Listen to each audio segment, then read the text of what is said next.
All right, you're with the We the Women Global Town Hall, and I don't think there's anyone who hasn't seen the Shark Tank Indian version.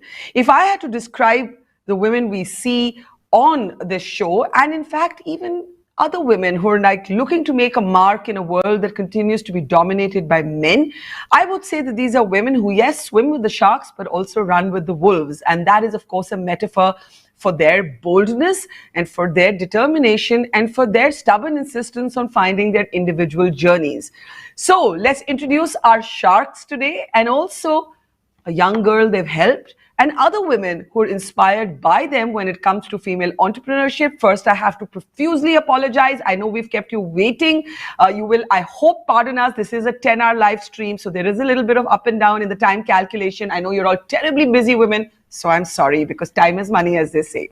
All right, let's introduce our guests on this panel. We're joined by Ghazal Alag and Vinita Singh, and we recognize both of you from that show. But of course, you're extremely successful businesswomen in your own right, and you've made extremely successful companies from the germ of an idea. Vinita Singh is the founder and CEO of Sugar Cosmetics. Ghazal Alag is, of course, the founder of Mama Earth. And we're also joined by Tanuja Gomes, who used to be a banker till she actually moved into an entrepreneurship that involved music. And we'll hear more about that in a moment. And finally, Anushka Jolly, who's a school student who was on the program and impressed Ghazal and Vinita among other judges and managed to go away with 50 lakh rupees. I've got to learn from Anushka on how to ask for money. But let's get started with what is the spirit that actually unites all of you with all your varied backgrounds and your varied interests? Vinita, I'll start with you. You know, you have said that you were 17 when you knew that you wanted to be an entrepreneur, and you had IIT and IIM. You were offered like a fat, cushy job, a 1 crore salary, and you said no to it. Who says no to a 1 crore cushy salary job? Where did that appetite from risk come so early? I think the answer to that is very stupid 23-year-olds who who are just so overconfident about what they can build in their lives. I often share the story that, when I decided to become an entrepreneur, I really read all the books of Steve Jobs and Richard Branson, and I thought I was going to be exactly like them.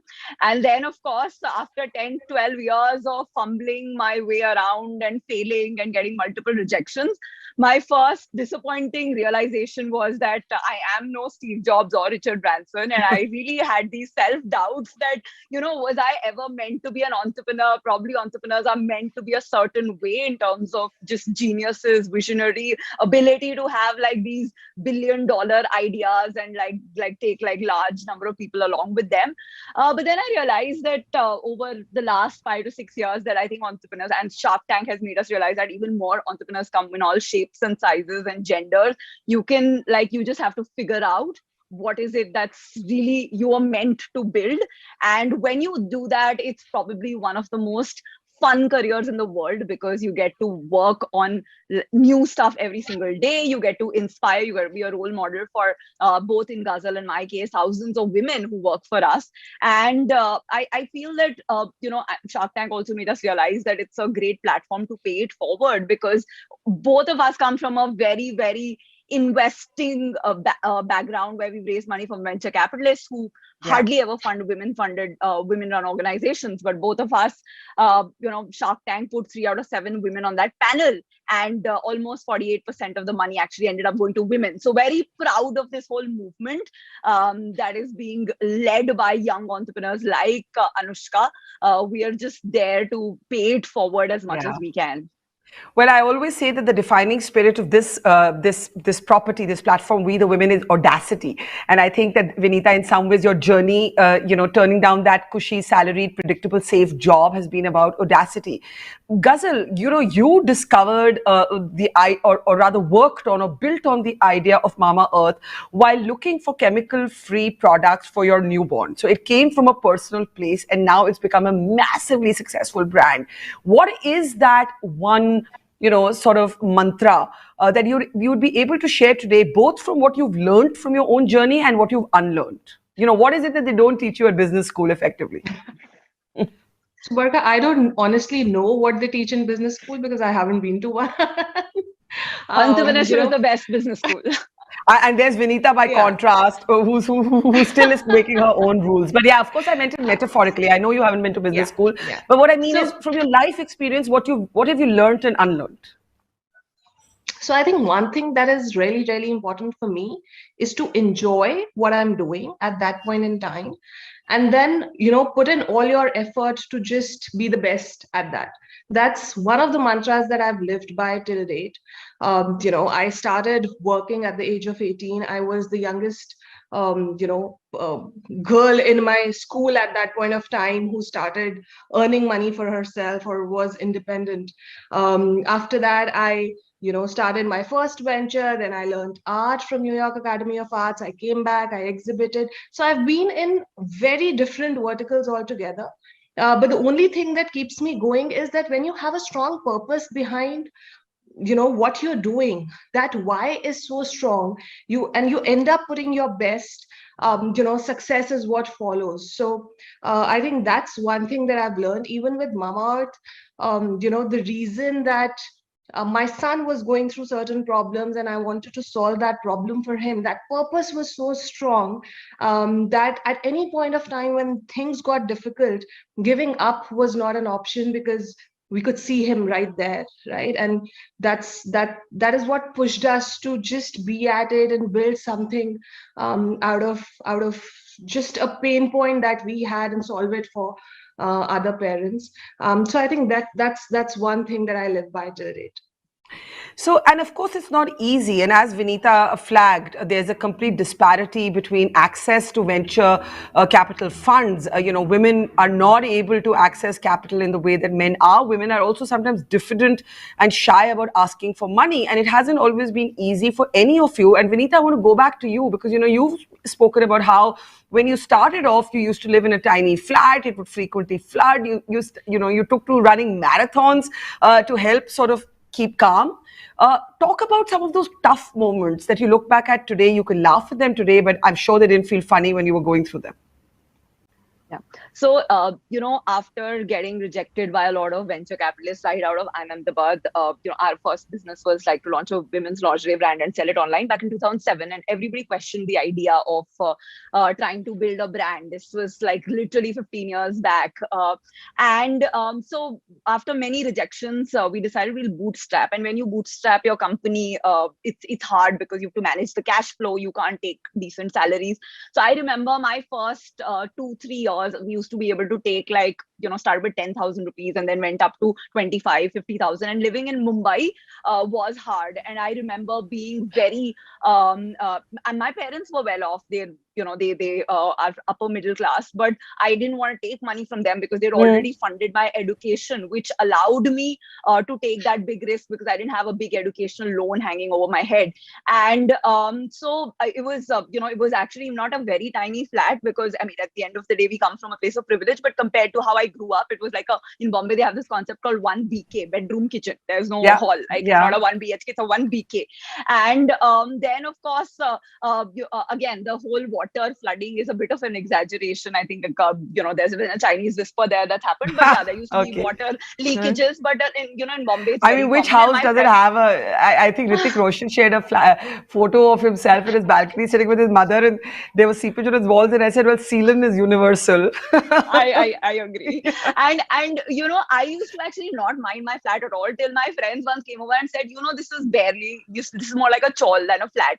And I remember feeling like pretty bad about it that day, thinking that like I really did my internship with a bank where we used to live on Wall Street and have like the best access to everything.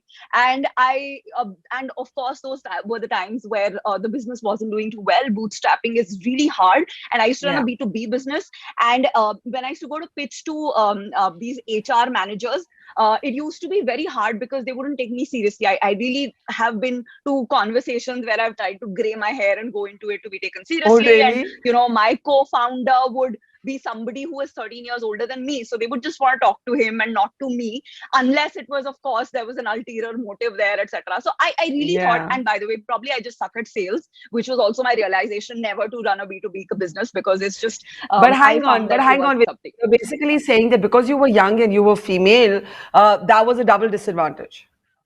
It was back in 2007 to 12. It was, in fact, there was, like when we launched this company as well, my husband, who's now my co-founder, was still working at McKinsey. So I had started up and he was still working with McKinsey, and he was going to join after a year. And I remember so many conversations where it was directly asked that, you don't have kids yet, you're going to have kids someday, your priorities will change. And there were, angel investors who were okay with saying that it has happened to us. There was a girl we invested in, and then her priorities changed, so now we don't invest in single women founders, and so we will only put in the money once Kaushik commits to coming on board full time. And I just, I couldn't say anything at that time because it was normal to say these things. But I remember thinking that I don't even want your money. So, but I mean, I feel that Ghazal's experience and Anushka's would probably be a lot better, because they've probably raised in the last 5-6 years, and things have changed a lot. I think but I'm really horrified at the fact that, and you're absolutely right, that nobody would say to a man that if you're going to become a father, we won't give you money. Nobody would say that to a man. And I'm so grateful that you're flagging that. And Tanuja, I'm going to come to you and come back to Ghazal in a moment. But since we're talking about being too young to get capital, obviously Anushka didn't have that problem. She's still in school. Anushka, how old are you? I'm 13 years old. 13 years old, 1-3, and you have at 13 got 50 lakhs, and you've convinced these two ladies here, among other judges, because you came up with this idea for an anti-bullying app. How did this idea come to you for creating what you call Kavach? So I've actually been working on the issue of bullying for the past 3 years now. And I've always been fascinated with working against anti-bullying, working with mental health, and also entrepreneurship. And I thought, after hearing so many different experiences of kids and parents, of older people, of victims of bullying, the one thing that I realized is that only whatever incidents are reported, then they can be resolved. So I thought, because of this, parents and students aren't able to report, and schools aren't able to receive these reports. I saw a need there. So I, decided to come up with an app. I decided to create a kind of like a mechanism that would allow parents and students to report their bullying incidents anonymously, and then schools to view those incidents, as well as also get information about the patterns and trends of bullying in their school, so they can take preventive action against it. Are you sure you're just 13? Last time I checked, yes. No, of course, I was saying that indulgently because, honestly, that is a fabulous articulation for a young teenage school-going girl. At Tanuja, banker to music, what's that journey about? My father is Sindhi, mother is Gujarati, so I think entrepreneurship is in my blood. I did banking, got inspired with this whole thing of how do we bring in impact, and the whole music space, art space in our country. I mean, if you look at music education per se, it's so disorganized. Most of the schools don't have a curriculum in music. And, if you look at our counterparts in different parts of the world, how music is ingrained in every child's life and every adult's life, inspired with that is how the whole journey and the opportunity came up. As an entrepreneur, I also feel it's hugely scalable. We all know that music education can play a very pivotal role in the lives of a student, an adult, the whole left brain, right brain wiring and the impact. So that's how the whole entrepreneurship journey, raising capital, setting up your goals and dreams, and constantly struggling with addressing where is the TAM. So I think, so in all the pitches, but yeah, that's how the journey to build something which can stay in our country forever. Yeah. How tough, Ghazal, is it for a woman to raise capital? I mean, Vinita shared some very sort of extreme, but very, the extreme because when they're articulated, they sound so blatantly sexist, but they're so true, and so many women have shared these stories. What was your experience like? What have you felt as a female entrepreneur? There are a lot of women who don't want that preface, but the fact is that women do go through a very different journey, and we just heard from Vinita in the ways that she did. How has your experience been seen through a gendered lens? So, Barkha, I consider myself to be the privileged one, to be very honest. I think at the time when I was raising funds, the investor, we heard a lot of no's, but none of those were because of me or my gender, right? So raising funds for the first time, Kaval supported us in his personal capacity. Kavaljeet from Fireside supported us from his, in his personal capacity to fund us, which was good. I still remember my first investor meeting. I was 30 minutes late because my son has just pooped. He was 1.5 years old. And being, fully into entrepreneurship, the two of us, we didn't have help. We were staying alone. But the fact that when I went to the meeting, he understood and he waited for half an hour for me to reach there, was that first positive push for me. That said, the journey in terms of raising funds has been easier for me. That said, I wouldn't deny that a lot of women go through a tough time raising funds. For that matter, one of very recent experiences when, I was I'm expecting again. So, I just shared that Congratulations. information with a set of people, and there is when I experienced like a gender bias for the first time, where a lot of people came back to me saying, now that you're expecting, you would want to take it slow. You might want to, Yeah. take a step back. And, it just like everything where I used to say that I'm the privileged one, things are changing, things are getting better. That was the first time when I felt that, okay, I am facing it despite running a business which is scaling, which is growing. Think about women who are just out there raising funds for the first time, or are actually in a situation where their business might not be scaling and are looking at raising funds. Things are actually very difficult for them.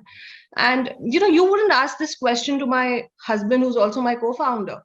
Nobody Yeah. asked that question to him. So that was a big eye opener for me. And Yeah. also a push till date, which has been motivating me to work till the last day before I deliver.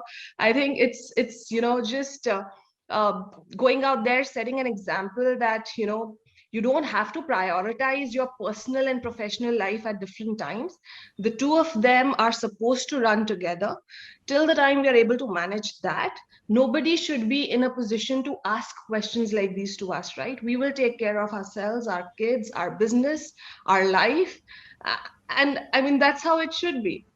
Yeah, and I was just going to say to Vinita that Vinita, you thought that it would be better for Ghazal, but clearly this issue of pregnancy and this assumption that women will slow down, stop working, this interferes with women being able to lead and start businesses from scratch. And you've already spoken about your experience.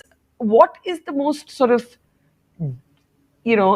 one example that never leaves you in terms of the kind of brazen sexism that you've witnessed?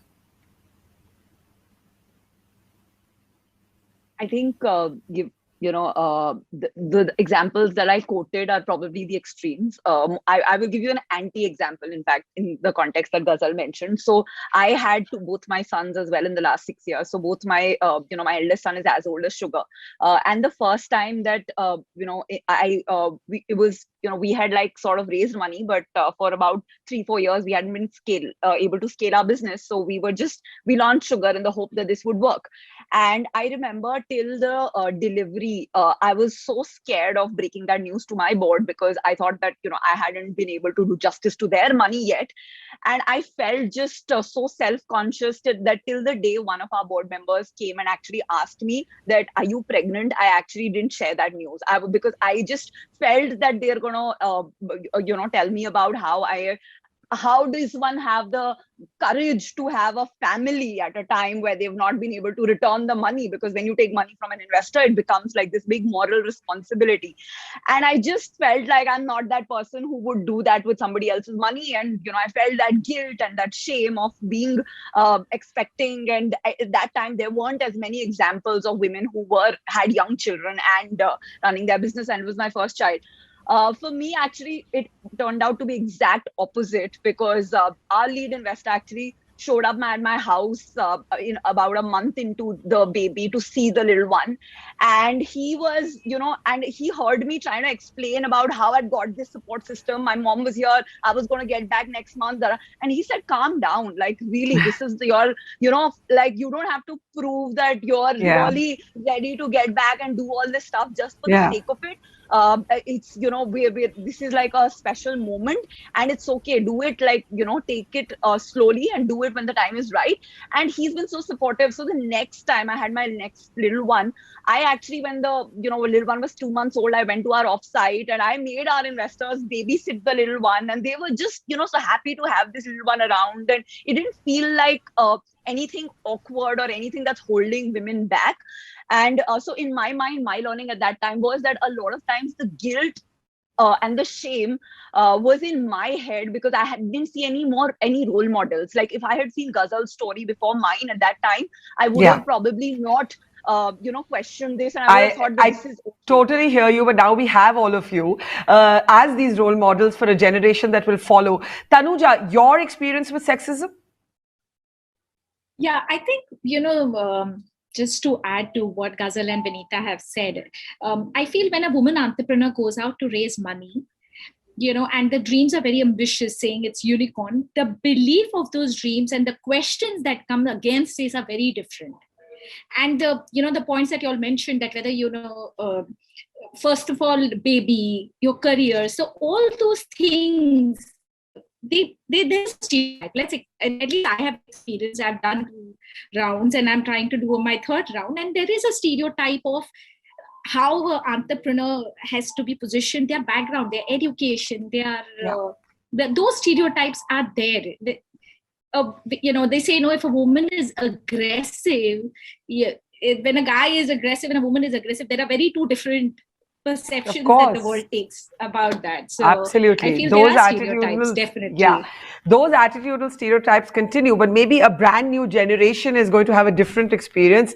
So Anushka, you're 13. I don't know that the fact that you came up with an anti-bullying app means that you're very cognizant of everything that's happening around you. What's your dream for yourself later? And do you feel held back sometimes because you're a girl? Well, I have never really felt held back because of that. Like Vinita ma'am said that, being young, being a woman for her at the time was a double disadvantage. But I see, for me, it's coming out to be a double advantage. Like, because I believe my generation and the generation right before us, which is actually part of the generation that have invested in me, they don't really, condone and understand these old age beliefs about women. And we have a more forward-looking mindset. So to us, gender and things like this doesn't really matter. It's only opportunity. It's only, the work and impact. That's all we see. So, I mean, and what do you want to do? What do you want to do going ahead? Well, I've always had this dream that I really, really have to reach out to every single school in the world, every single child in the world, every single woman in the world, and like deliver my anti-bullying message and make sure there is a kavach, which is basically like a virtual shield around every school and every single child, and really make a much larger impact. And may you remain as unscathed in your life as you feel right now, full of hope and possibility. I'm going to give quick, very brief sort of last words to Ghazal and Vinita. When I say the word shark, what is the trait you see associated with it in yourself? To you first, Ghazal. Well, when you say shark, I associate it with being determined and being driven. And I think those two words would suit well with me, because I've lived by them till date. Well said. Vinita? I would say always identifying the biggest fish, which is the best talent. So that's what I feel my job as a shark is. Well, as I described you as women who swim with the sharks and run with the wolves, but actually, if I had to say one word, it would just be bold.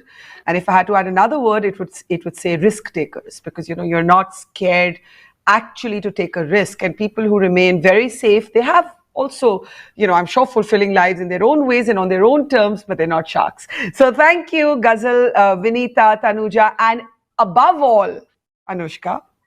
May you shine. Above all, may you shine. Thank you so much, ladies. And thank you for inspiring us. And may you continue to grow from success to success. Bye and thank you.